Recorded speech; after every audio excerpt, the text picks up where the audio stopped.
Hello. Hello.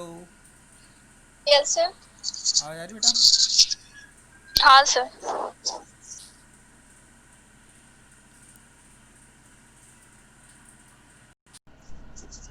हाँ, अभी तक जो बताया समझ में आया? हाँ सर आ गया। क्या क्या बताया था? सर वो स्पेसिफिकेशन पढ़ाया है पूरा। पूरा कहाँ हुआ अभी तो? हाउ टू राइट हाँ स्पेसिफिकेशन कि स्पेसिफिक। इंट्रोडक्शन हो गया उसका। हाँ, और नेसेसिटी हो गई उसकी। नेसेसिटी हो गई। हम्म, और और अब जो चल रहा था हमारा थर्ड चल रहा था वो चल रहा था हाउ टू राइट स्पेसिफिकेशन, ठीक है ना? यस। ठीक है, एक मिनट। नेक्स्ट टॉपिक क्या वही टॉपिक चल रहा है हमारा, हाउ टू राइट स्पेसिफिकेशन। इसमें 3 पॉइंट मैंने बता दिए थे, कौन कौन से? आपको एक तो description material, description of material, material का डिस्क्रिप्शन कैसे लिखते हैं, ठीक है। उसके बाद वर्कमैनशिप, उसके बाद लास्ट वाला कौन सा डिस्कस किया था? सर उसकी क्वालिटी और क्वांटिटी। एक मिनट है बेटा, मुझे थोड़ा सेट कर लेने थे कैमरे ना, है ना।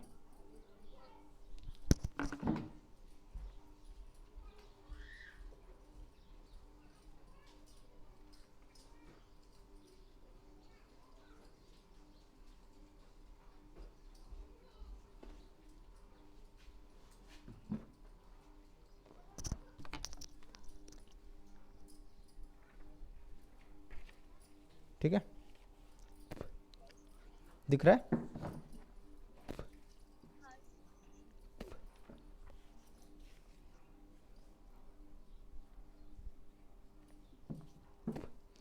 ओके, नेक्स्ट जो चलेगा मेरा,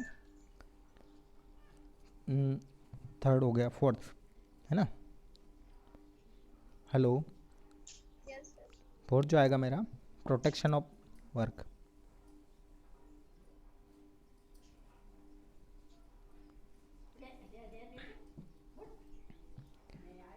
इसमें क्या चीज़ समझ रहे हो, बता सकते हो आप कुछ? प्रोटेक्शन ऑफ वर्क मतलब वर्क को किस तरह प्रोटेक्ट कर सकते हैं।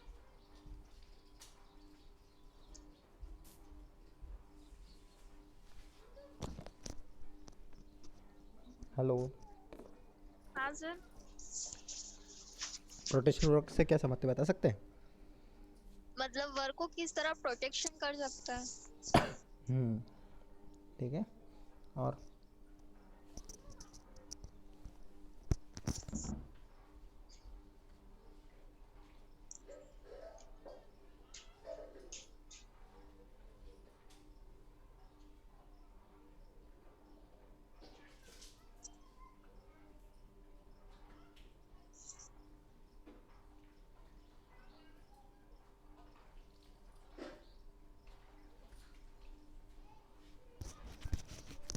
हेलो।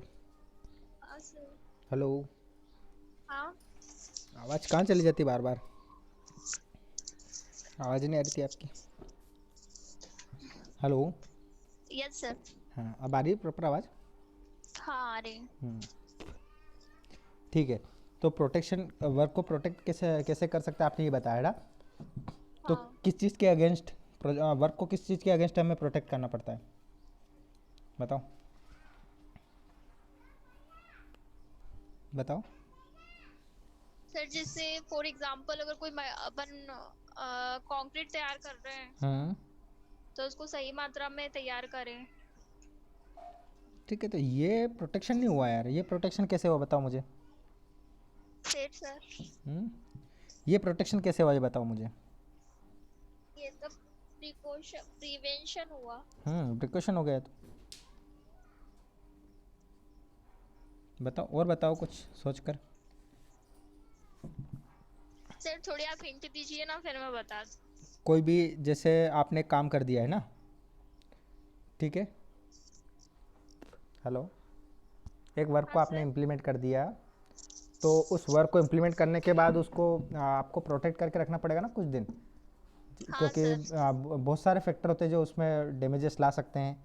जैसे हो यस। सकता है कोई एनिमल आ जाए, जैसे आपका पूरी तरह से वो, उसकी क्योरिंग चल रही है, वो पूरी तरह से वो पका नहीं, मतलब है ना, उसकी पूरी यस। पूरी स्ट्रेंथ उसने अचीव नहीं की, उसके पहले उसमें डैमेजेस होना है ना, डैमेज होना क्या होना, डैमेज होना, डैमेज। ठीक है। तो डैमेज अब एक तरीके से नहीं होता, अलग अलग तरीके से डैमेज हो सकता है, हाँ सर, ठीक है। क्रैक्स तो आ सकते हैं। हाँ, वर्क अगेंस्ट डैमेज, ठीक है ना, डैमेज के अगेंस्ट हमें उसको प्रोटेक्ट करके रखना है।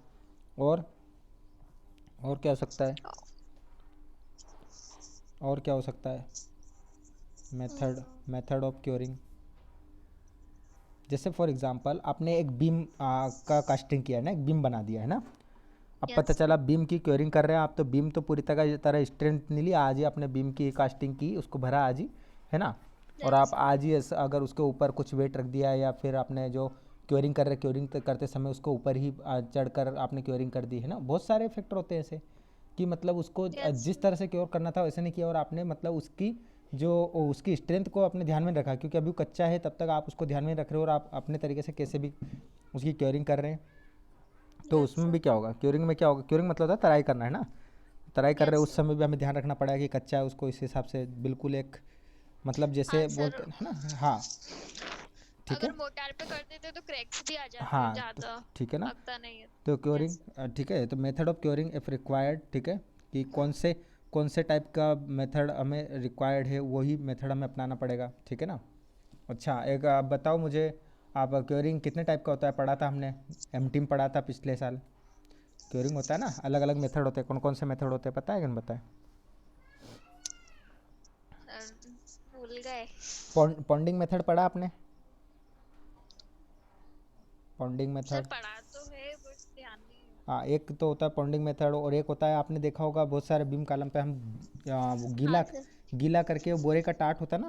बोरा लगाते हैं हाँ, हाँ। बोरा लगा के उसको गीला कर दे ताकि नमी बनी रहे, ठीक है ना। पॉन्डिंग हाँ। पॉन्डिंग करना मतलब जैसे ये आपका इतना इतना पोर्शन को क्योर करना, तो इस पर आप क्या करते हो, सीमेंट का जो मटेरियल मोटार होता है ना, मोटार से आप क्या करते हैं, इस तरह से पालियाँ बना देते हैं, चौकोर चौकोर ब्लॉक बना हाँ देते हैं, सर। छोटे छोटे तालाब जैसे बना देते हैं, इसमें पानी भर देते हैं ना, हाँ। ताकि आपको बार बार उसके ऊपर चढ़ना ना पड़े, है ना। एक बार बना दिया, उसके ऊपर चढ़ना नहीं पड़ा, यस उसकी सर। क्योरिंग होती रहे। और क्या होता है, एक और भी क्योरिंग होती है, स्ट्रेंथ देने के लिए, जल्दी पकाने के लिए हम थोड़ा स्टीम वाटर मतलब हॉट वाटर, गर्म पानी से भी क्योरिंग करते हैं, ठीक है ना। Yes sir. गर्म पानी से क्योरिंग करते हैं तो उसमें स्ट्रेंथ जल्दी आ जाती है हमारी, क्योंकि क्योंकि गर्म पानी के जैसे हम कर देते हैं ना, तो रेट ऑफ हाइड्रेशन जो होता है ना, हाइड्रेशन जो होता है ना उसमें, यस सर। हाइड्रेशन की रेट क्या हो जाती है, बढ़ जाती है, ठीक है ना। हाइड्रेशन की रेट बढ़ जाती है ओके गर्म सर। करने पर, इसलिए उससे थोड़ा जल्दी हो जाता है, पक जाता है, ठीक है ना। ये चीज़ हो गई, यस। तो डिफरेंट मेथड हम यूज़ करते हैं। तो क्योरिंग करते समय भी हमें ध्यान रखना है कि हमारा जो वर्क है वो डैमेज ना हो जाए, ठीक है ना। और क्या हो यस। सकता है क्योरिंग के अगेंस्ट, और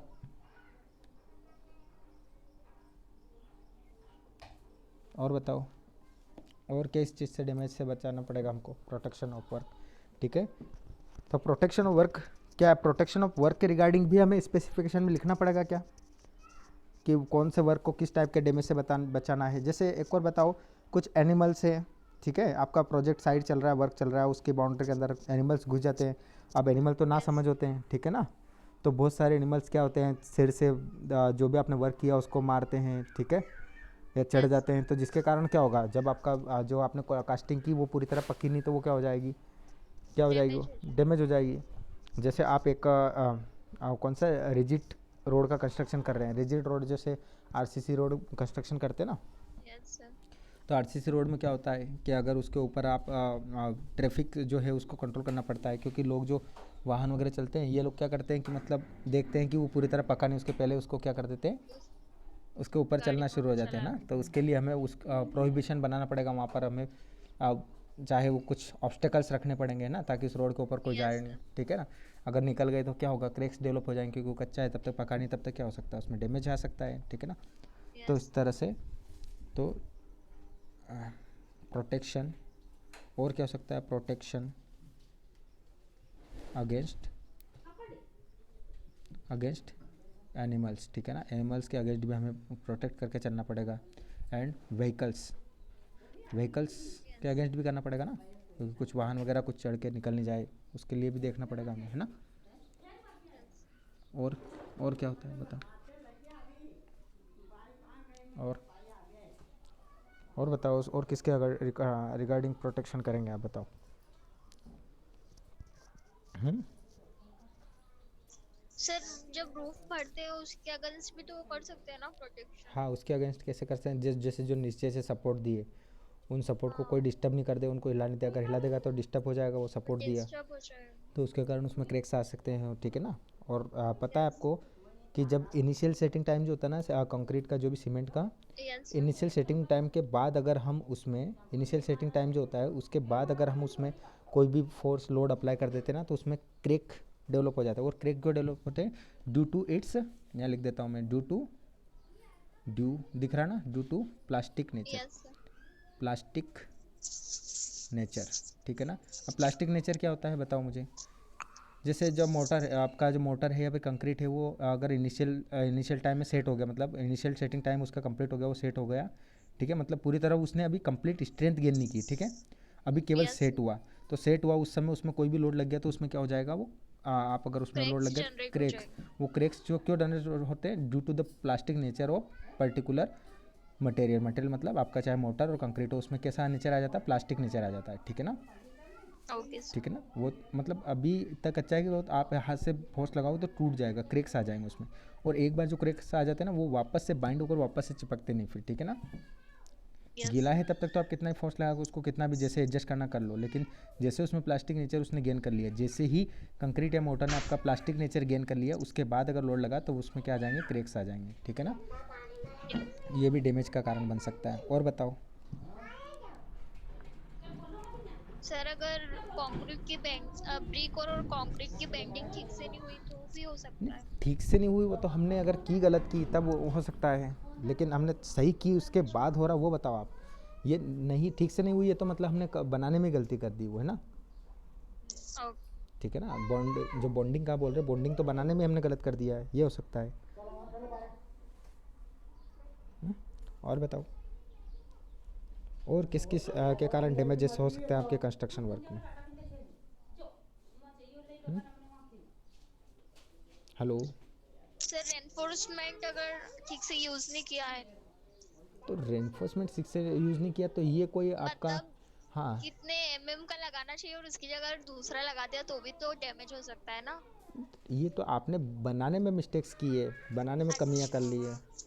वो तो आपने आपने बना तो फुल उसको जैसे स्ट्रेंथ देनी थी उसके अकॉर्डिंग बना दिया, लेकिन उसके बाद डैमेजेस हो रहे वो आते हैं मेरे प्रोटेक्शन के लिए, उसके लिए स्पेसिफिकेशन देता हूँ मैं, उसको प्रोटेक्ट करना होता है मुझे, समझ रहे हैं। Yes sir. और क्या हो सकता है बताओ। हेलो। हाँ सर। सर, सोच रहे हैं। हाँ,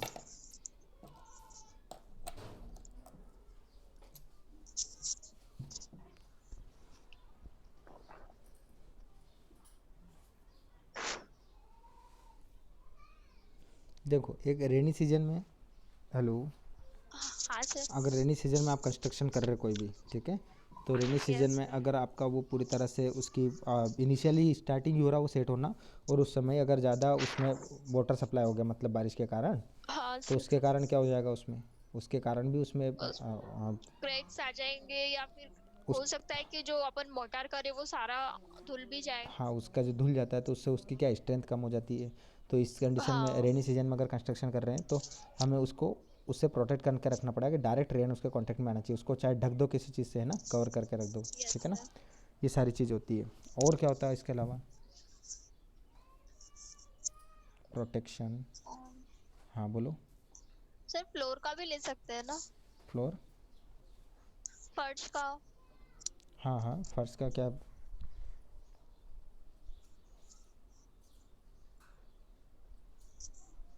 बाकी वो तो सेट हो जाता है ना उसी टाइम फर्श तो। सेट हो जाता है लेकिन वो कंप्लीट 100% स्ट्रेंथ थोड़ी ना, 28 डेज में 100% स्ट्रेंथ मेरी आती है, कितने दिन में? नहीं, जो टाइल्स लगाते हैं वो तो उसी टाइम सेट हो जाते हैं ना। नहीं, वो उसमें आप उसमें जो मोटर यूज़ करते हैं उसका रेशियो अलग होता है बेटा, टाइल्स जो सेट करते हैं ना यस सर। उसका रेशियो अलग होता है, ठीक है ना।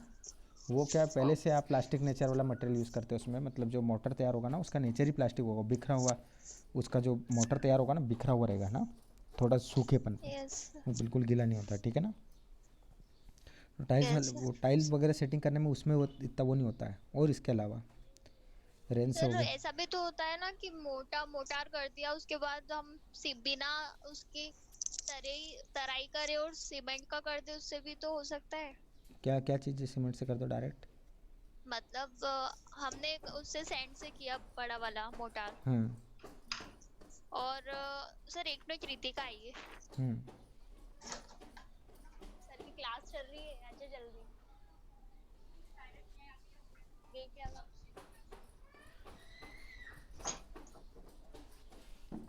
Yes sir.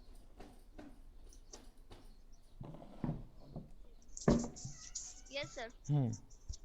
और बताओ। हमारे कहने का मतलब ये था कि हम्म मतलब हाँ, सैंड का जो मोटार करते हैं मोटा वाला, उसके बाद सीमेंट का, और सीमेंट का होता है। तो हम्म सर जो सैंड का मोटार होता है उसको उस पे तराई करके उसके बाद ही तो किया जाता है ना। नहीं नहीं, तो देखो क्योरिंग कर रहे हैं आप तो आपने कोई फाइनल उसका वो अगर पूरी तरह से उसकी स्ट्रेंथ अचीव कर रहा है मतलब आपको अप टू 28 डेज तक वेट करना पड़ेगा। 28 डेज जैसे आप स्लेब भरते हैं, किसी बिल्डिंग का स्लेब भर रहे हैं ना, ऊपर का रूफ, तो स्लेब भरते हैं तो उसको आप 15 से 18 डेज तक उसके सपोर्ट जो रहते हैं नीचे वाले वो नहीं हटते हैं, नहीं निकालते हैं। कितने दिन तक? 15 से 18 दिन तक, है ना। क्यों निकालते हैं कि 15 से 18 दिन तक वो पूरी तरह से उसकी स्ट्रेंथ को गेन नहीं करेगा। क्या नहीं करेगा? स्ट्रेंथ जो है वो गेन नहीं करेगा, ठीक है ना।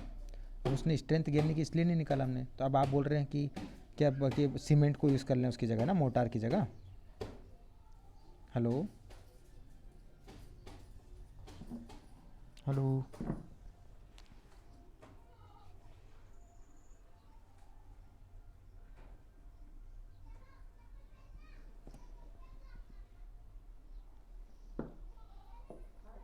Hello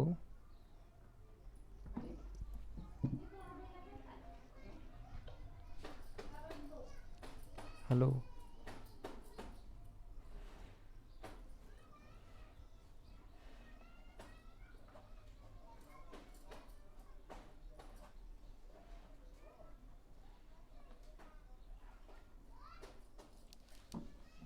hello. Yes sir. क्या हो गया, कहाँ गायब हो गए थे?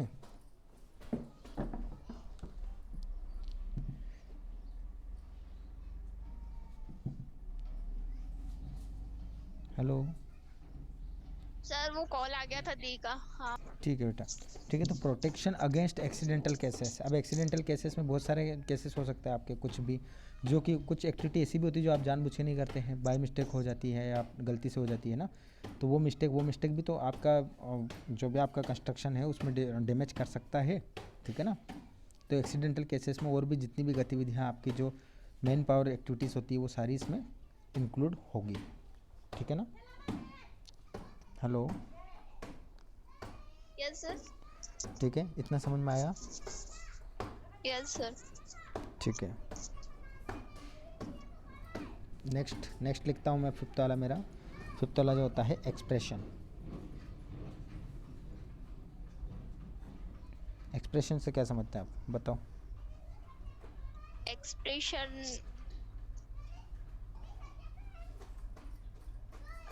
एक्सप्रेशन हम्म सर, एक्सप्रेशन मतलब एक्सप्रेशन होता है। हिंदी में जान गया। तो हमारे वर्क के रिगार्डिंग उसको रिलेट करके बताओ। To express the requirements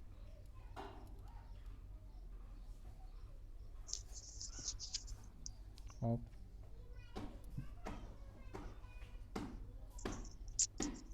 work, requirement of work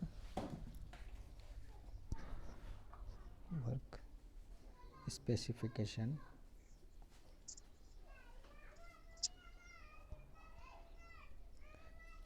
clearly and in concise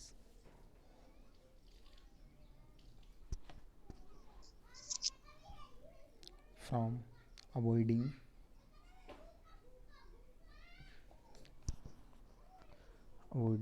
repetition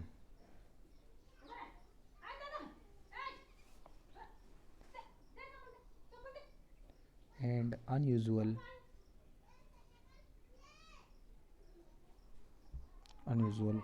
work style, ठीक है ना। एक्सप्रेशन का मतलब है कि कोई भी वर्क आप कर रहे हैं उसको किस तरह से इम्प्लीमेंट करना, कैसे एक्सप्रेस करना, ठीक है ना। देखो कोई वर्क है यस। जिसको एक्सप्रेस करने का तरीका आपका ए से बी डायरेक्शन में है, ठीक है। जैसे ए से बी डायरेक्शन में आपका कोई वर्क आप एक्सप्रेस कर रहे हो, है ना, इस एक्टिविटी को आप ए से बी डायरेक्शन यस में सर। एक्सप्रेस कर रहे हो, तो क्या ऐसा हो सकता है कि इसको उल्टा कर दो, आप इसका जो करने का तरीका है उसको डिफरेंट तरीके से कर दो, ऐसा हो सकता है क्या? हेलो। सर नहीं हो सकता ना।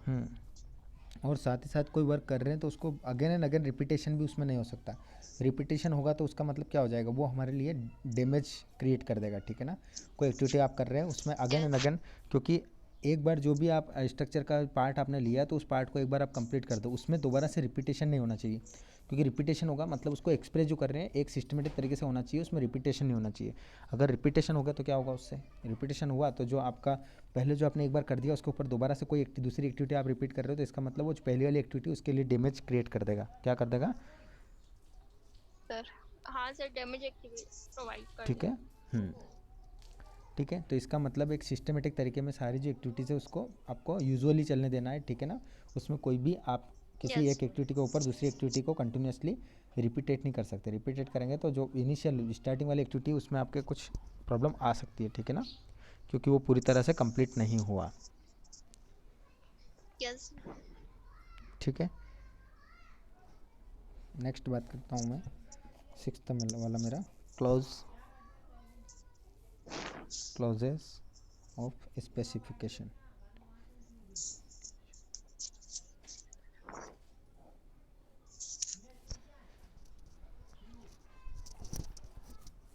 ठीक है, तो क्लॉजेज जो है ये भी एक सिस्टमेटिक ऑर्डर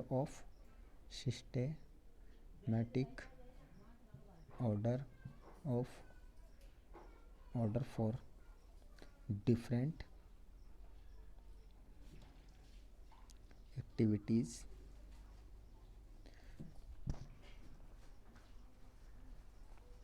ठीक है, सो must be arrange in usual order to carry out work। इससे क्या समझ में आ रहा है, क्लॉज से क्या समझ में आ रहा है? देखो पहले वाला जो एक्सप्रेशन था उसमें रिपीटेशन नहीं होना था, और क्लॉजेस में क्या होना है कि एक्टिविटी जो है उसका जो सिस्टमेटिक ऑर्डर जो स्पेसिफिकेशन मेंशन है उसके अकॉर्डिंग होना चाहिए, ठीक है ना। तो आप स्पेसिफिकेशन कोई भी जितने भी कोई प्रोजेक्ट में, जैसे एक प्रोजेक्ट है उसमें टोटल 10 एक्टिविटीज़ है, कितनी? 10 एक्टिविटीज़। हेलो। हाँ सर। ठीक है, टोटल 10 एक्टिविटीज़ है, तो टोटल 10 एक्टिविटीज़ को किस तरह से मुझे ऑर्डर सिस्टमेटिक जमाना है, उसको ऐसे अरेंज करना है कि भैया जैसे मेरी अगर इसका ऑर्डर है कि 1 से 2 हो रही है, 2 से 3 हो रही है, 3 से 4 हो रही है, 4 से 5 हो रही है, ठीक है ना। तो यही सिस्टमेटिक जो ऑर्डर है ये इसको स्पेसिफाई करना पड़ेगा मुझे स्पेसिफिकेशन को देते समय। अगर मैंने इसको स्पेसिफाई नहीं किया तो जो वर्कमैन रहेगा हो सकता है वो एक दो एक्टिविटी को इधर उधर कर दे, जिसके कारण मेरा वर्क क्या हो सकता है, वर्क में डिस्टर्बेंस आ सकता है। क्या आ सकता है? डिस्टर्बेंस। समझ रहे मेरी बात को? तो जो भी क्लोजेज ऑफ स्पेसिफिकेशन मतलब एक प्रकार से सिस्टमेटिक, ठीक है ना, सिस्टमेटिक तरीके से आपको सारी एक्टिविटीज़ को क्या करना है, इम्प्लीमेंट करना। हेलो। यस। ठीक है, ठीक है, नेक्स्ट पढ़ेंगे, देखेंगे हम अब टाइप ऑफ स्पेसिफिकेशन। अगला क्या टॉपिक है हमारा? टाइप ऑफ स्पेसिफिकेशन, ठीक है ना। इससे क्वेश्चन भी आता है बेटा, इंपॉर्टेंट है, याद रखें ना। टाइप ऑफ स्पेसिफिकेशन में क्या होता है, कितने टाइप के स्पेसिफिकेशन आपने देखे अभी तक? एक होता है सबसे पहला आपका जनरल स्पेसिफिकेशन। क्या होता है? जनरल स्पेसिफिकेशन, जिसको एक नाम से बोलते हैं ब्रीफ स्पेसिफिकेशन। क्या बोलते हैं? ब्रीफ स्पेसिफिकेशन, ठीक है। जनरल स्पेसिफिकेशन को एक और अगर ब्रीफ स्पेसिफिकेशन आ जाए तो भी जनरल स्पेसिफिकेशन को ही हम ब्रीफ स्पेसिफिकेशन बोलते हैं। क्या बोलते हैं? जनरल स्पेसिफिकेशन को ही ब्रीफ स्पेसिफिकेशन बोला जाता है, ठीक है ना। अब जनरल स्पेसिफिकेशन क्या होगा, कैसे समझाओगे इसको, बताओ।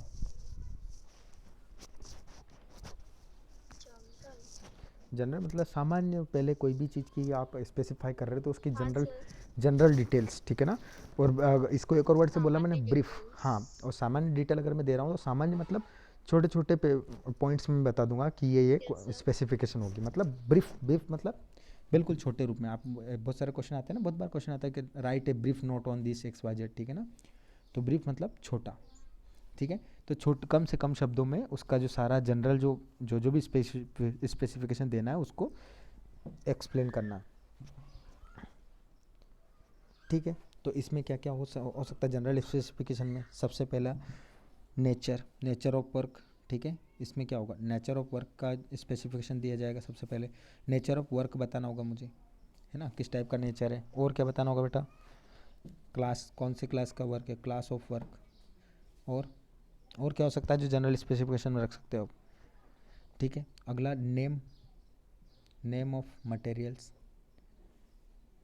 ठीक है, मटेरियल्स का यहाँ पर जनरल स्पेसिफिकेशन क्या होगा, केवल नाम दूंगा मैं यहाँ पर। अब जब मैं मटेरियल के बारे में, क्वालिटी ऑफ मटेरियल। हाँ, नेम ऑफ मटेरियल मैंने दे दिया, उसके बाद मटेरियल की सारी जो उसकी, अब मटेरियल की पर्टिकुलर स्पेसिफिकेशन अगर दूंगा मैं तो वो किस में चला जाएगा, डिटेल स्पेसिफिकेशन। किस में चला जाएगा, यहाँ पे बस मैंने नाम दे दिया कि, नाम दे दिया मैंने कि भैया ये मटेरियल मेरे यूज़ होंगे। अभी मटेरियल की क्या स्पेसिफिकेशन वो नहीं बताई, तो मतलब ये क्या हो गया, ब्रीफ स्पेसिफिकेशन। लेकिन मैंने मटेरियल की स्पेसिफिकेशन दी, लेकिन उसकी सारी डिटेल बता दी कि ये मटेरियल ऐसा होगा, इसकी ये क्वालिटी स्ट्रेंथ होगी, ये होगा। ठीक है ना, तो उसमें मटेरियल की भी स्पेसिफिकेशन दे दी, तो मतलब वो कैसा होगा, डिटेल स्पेसिफिकेशन। मतलब आगे जब एक और टॉपिक आएगा ना हमारा, इसमें जनरल के बाद दूसरा टाइप आएगा डिटेल स्पेसिफिकेशन। कौन सा आएगा, हाँ, तो उसमें हम डिटेल में उसके एक एक पर्टिकुलर टाइप को देखेंगे। ठीक है ना, तो नेम ऑफ मटेरियल देख लिया हमने। और क्या हो सकता है, प्रोपोर्शन, कि किस प्रोपोर्शन में उसको लेना है। ठीक है ना, प्रोपोर्शन। और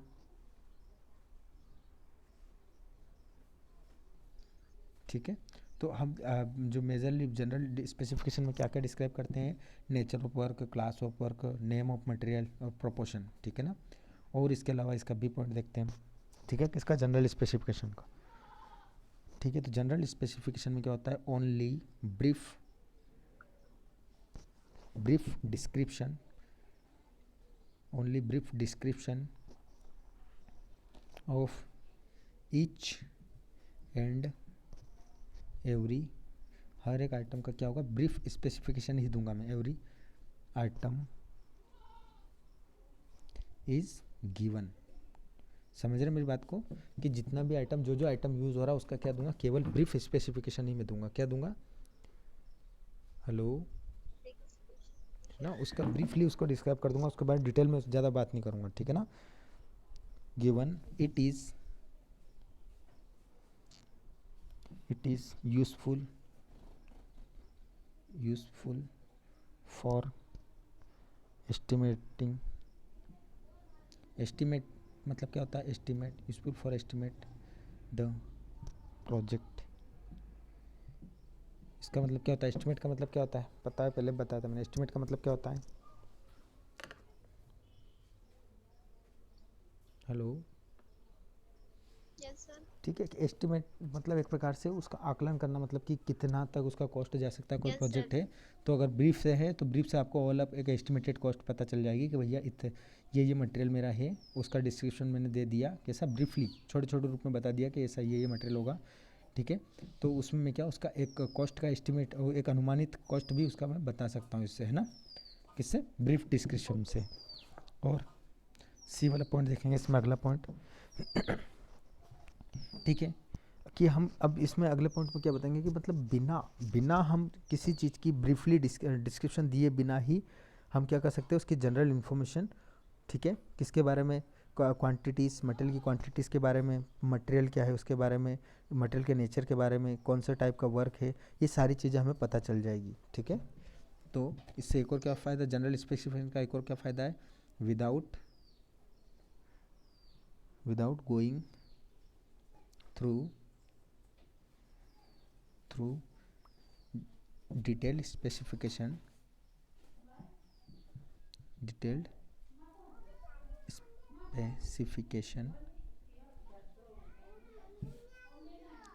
we can estimate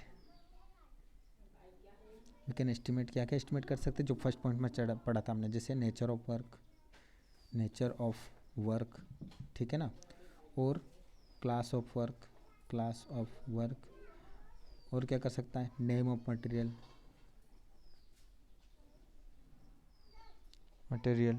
ठीक है, समझ रहे हैं मेरी बात को, ठीक है, ETC can be non briefly, ठीक है, कि बहुत बहुत छोटे रूप में, मतलब बहुत कम डिटेल में, मतलब बहुत कम शब्दों में मैं पूरे प्रोजेक्ट की जो जनरल ओवरव्यू हो उसका पूरा मैं क्या कर सकता हूँ, जनरल स्पेसिफिकेशन में उससे आइडिया ले सकता हूँ, उससे मुझे सारी चीज़ मिल जाएगी कि इस वर्क में क्या क्या चीज़ इंप्लीमेंट होने जा रही है और क्या क्या चीज़ यूज़ होगी, कैसा नेचर होगा वर्क का, वर्क क्या है, वर्क की कौन सी क्लास का वर्क है, ठीक है, और मटेरियल कौन कौन से यूज़ हो रहे हैं, सारे को मैं ब्रीफली, मतलब बहुत छोटे पैमाने पर मुझे सारी जानकारी मिल जाएगी, ठीक है। ठीक है, अब जो ब्रीफ स्पेसिफिकेशन जो है ना, इट इज़, ठीक है, एक और इम्पोर्टेंट पार्ट है, it is not a part of contract document. Contract document के बारे में बताया था मैंने पिछले, जो हमारा डॉक्यूमेंट कॉन्ट्रैक्ट डॉक्यूमेंट वाला टॉपिक चला था उसमें, कि ये जो है ये कॉन्ट्रैक्ट डॉक्यूमेंट का कोई पार्ट नहीं होगा, क्योंकि इसमें कोई स्पेसिफिकेशन डिटेल में दिया ही नहीं है, बस ओवरऑल रिव्यू दिया है कि भैया ये चीज़ होगी और ये काम होगा, ठीक है, इस टाइप का काम होगा, ठीक है ना, ये सब चीज़ दी जाती है। तो ये कॉन्ट्रैक्ट डॉक्यूमेंट के लिए तो कोई हेल्पफुल है ही नहीं है आपका ब्रीफ डिस्क्रिप्शन, है ना, ये जनरल जो आपके ओवरव्यू के लिए, किसके लिए बेटा, हेलो, हाँ सर। ये ओवरव्यू के लिए, किसके लिए, और मिल ओवरव्यू, ओवरव्यू मतलब ऊपर से एक प्रोजेक्ट के बारे में सारा चीज़ पता ओवर लगाना है, मिल ओवरव्यू, व्यू देखो OVER सर। VIEW है ना, ओवरव्यू, ओवरव्यू ठीक है ना। ओवरव्यू तो जनरल स्पेसिफिकेशन बोलूँ या फिर ब्रीफ डिस्क्रिप्शन जो बोलूँ मैं, ये क्या होता है मेरा, ओवरव्यू देता है एक, है ना, क्या देता है, ओवरव्यू देता है, इसलिए कॉन्ट्रैक्ट डॉक्यूमेंट का कोई इतना इंपॉर्टेंट हिस्सा नहीं है, ठीक है ना, कॉन्ट्रैक्ट डॉक्यूमेंट में इतना यूज़ नहीं होता। नेक्स्ट जो आएगा मेरा, वो आएगा डिटेल्ड स्पेसिफिकेशन। अब डिटेल्ड स्पेसिफिकेशन से क्या समझते हैं आप, बताओ मुझे। सर वही मटेरियल्स की डिटेल देना। हाँ, और मटेरियल की डिटेल देना और हाँ, जो कंस्ट्रक्शन चल रहा है उसकी डिटेल देना।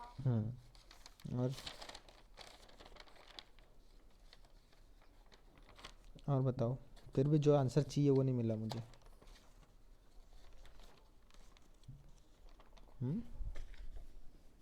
हाँ सर। दूसरा टाइप का है डिटेल्ड स्पेसिफिकेशन, कौन सा है,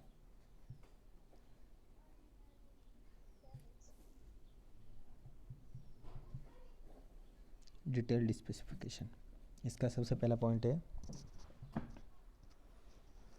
ठीक है, तो detail specification express the requirement in detail, ठीक है, इट एक्सप्रेस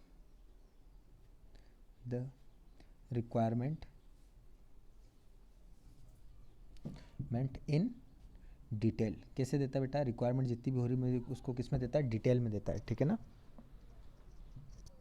अब रिक्वायरमेंट कुछ भी हो सकती है, XYZ जो भी रिक्वायरमेंट है, रिक्वायरमेंट मतलब बहुत सारी चीज़ें हो सकती है, एक चीज़ की रिक्वायरमेंट नहीं होती है, कोई प्रोजेक्ट बन रहा है तो उसमें जितनी आप ज़्यादा रिक्वायरमेंट करोगे उतना ही, ठीक है, उसका कॉस्ट बढ़ता जाएगा, मतलब उसको पूरा जितनी ज़्यादा रिक्वायरमेंट आपकी उसको उतना डिटेल में आपको पूरा बताना पड़ेगा, हर एक रिक्वायरमेंट को आपको डिटेल में बताना पड़ेगा, ठीक है ना। तो डिटेल स्पेसिफिकेशन क्या होता है, एक्सप्रेस द रिक्वायरमेंट, जो भी आपकी ज़रूरतें हैं उनको डिटेल में रिप्रेजेंट करता है ना, एक्सप्रेस करता है। और क्या हो सकता है, ठीक है, अब अगला जो होगा ये डिटेल एस्टिमेशन जो है आपका, डिटेल्ड स्पेसिफिकेशन, डिटेल्ड स्पेसिफिकेशन दिख रहा है ना, हेलो, यस सर। स्पेसिफाइड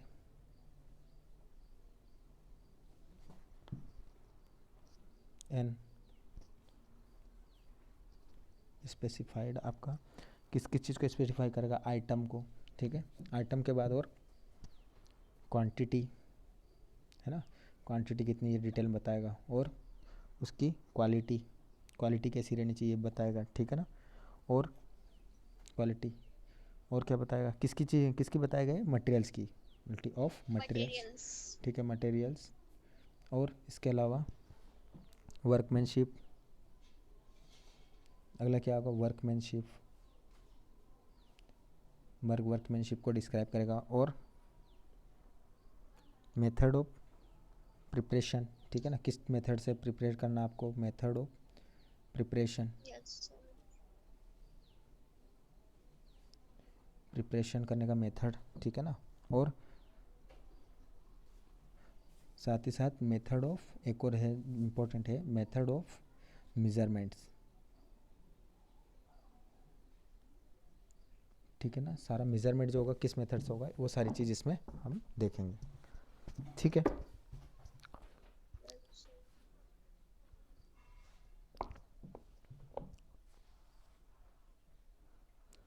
ठीक है, और इसके अलावा और क्या हो सकता है?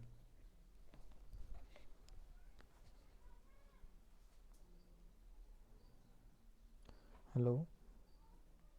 हाँ सर। ठीक है, ये डिटेल स्पेसिफिकेशन में supply of materials, materials as पर रिक्वायरमेंट, ठीक है, कि जिस मटेरियल की जिस समय रिक्वायरमेंट हुई है। अब इस डिटेल स्पेसिफिकेशन मटेरियल की स्पेसिफिकेशन वो ये चीज़ भी देखा है कि मटेरियल को, कौन से मटेरियल को कब सप्लाई करना है, ठीक है ना।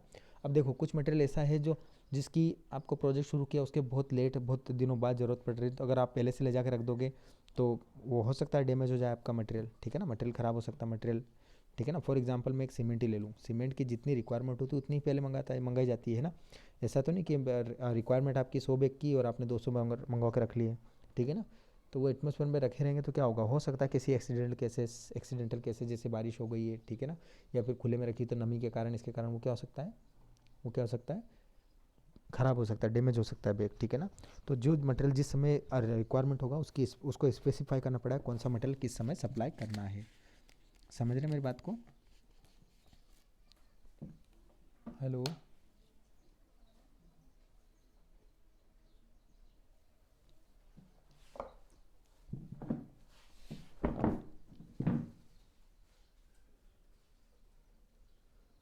हेलो।